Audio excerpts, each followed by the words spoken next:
How About That Cigar is proud to bring you coverage of the 2023 PCA Trade Show, all brought to you by Don Doroteo Cigars.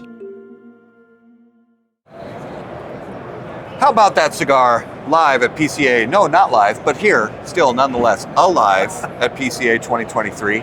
Fuerte y Libre Cigars. Greg Free, my friend, always good to see you. Good to see you. How has life been? Busy. Busy. Really busy. It's tough. It's tough being a one-man show. It's so much better than the alternative, though, of not making sales and not moving products. So it's a good thing that you're busy, right? It's fantastic. We're Good. growing, and it's been a good 12 months so far. Yeah. This last 12 months. So as you talk to your retailers around the country, you hear from your consumers, because you're going to a lot of shops. You spend a lot of time there, meeting with everybody. What are you hearing from the consumers? What do they like? What do they want to see more of? That kind of thing from your brands. So it's interesting. The Corona, which was released last year in the Sun Country, is becoming our new favorite cigar. Love that cigar. And the Corona size isn't. I mean, normally it's Toro. Yeah. Everybody wants a Toro. It's a good value. You're getting a little bit more smoke time out of it. So the people have always gravitated mainly because of the value. And that's kind of why Robustos have taken a back seat. But now Coronas, which is really the crown of cigars, it's supposed to be the ideal size. It's starting to take a foothold. People are starting to appreciate the flavors that you can get out of a Corona. So that's the big news. I think the other thing that's happening, which really wasn't part of the question, but customers are, because of the impending economic doom that everyone's thinking is going to happen, they're spending the same amount on cigars, but they're buying lower cost cigars. Okay. So they're getting more for their money. Yeah. So let's say you go to a shop, you have an event set up. Maybe it's a tasting. Maybe it's maybe it's not a grand, massive event where you're doing a bunch of giveaways and stuff like that. But it's just a tasting. When that customer comes in that you haven't met with before and hasn't heard about your brands, how do you approach that first time customer and talk to them about what you're doing and what you want them to know about your cigars? So the key is that the boutique industry is something that all of the legacy brands were once part of. Right.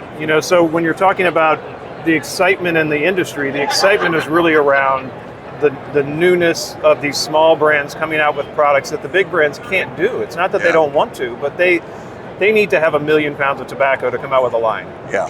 We don't need that. We need 500 pounds of tobacco. So we can get very exclusive, unique tobacco that they can't get.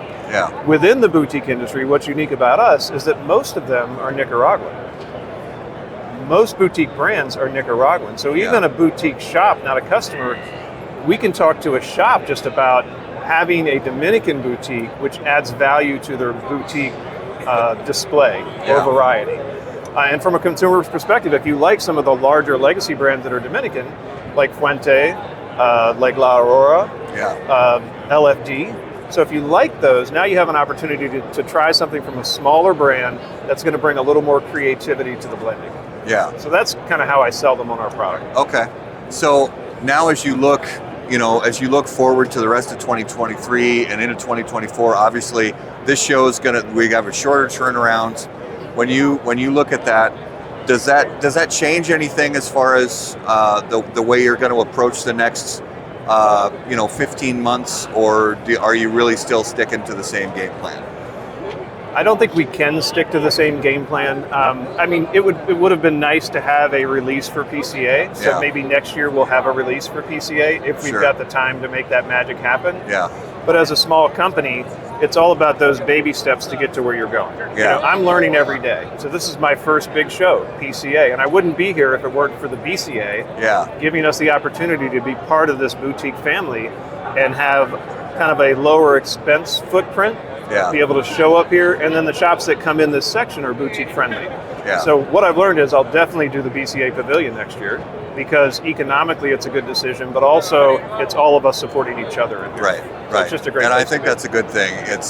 There is a community sense to it, yet at the same time, a sense of those shops, like you said, the shops that try to focus on boutiques, the shops that try to focus on smaller craft brands that aren't making millions upon millions of cigars, but are just sort of staking their claim like you are, and finding your spot and that customer base that really resonates with what you're doing.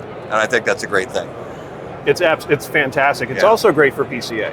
So think about it. You've got all these legacy brands that have always been a part of it. But it's like when the football game became too expensive, I didn't take my kids anymore. Yeah. So the football teams have not been growing their new customers. Right. The PCA, this gives them an opportunity to grow their new customers, to introduce us to the PCA as a small brand. It allows us to be here, and then eventually we'll have a bigger booth. Right. We'll contribute more money to the cause, which is really fighting government regulation. Yeah. So this is a benefit to PCA. It's obviously a benefit to us. It's very collaborative, a lot of synergy, I guess. Yeah. Well, and it's great to see, and I think this model. I'll be honest. I was skeptical when I heard about the model, but seeing even just in the first few hours of the trade show, the activity, I think this is a win. Even in the first couple hours. Yeah. And I think it's a good way to go. It's, like you said, it gives smaller brands an opportunity to have a space here without spending the incredible amounts of money that some of these brands are spending. Oh, yeah. You can still be here. You can still find some new customers and meet with your existing ones. Yeah. And I genuinely think it's a win. So we're very glad you're here.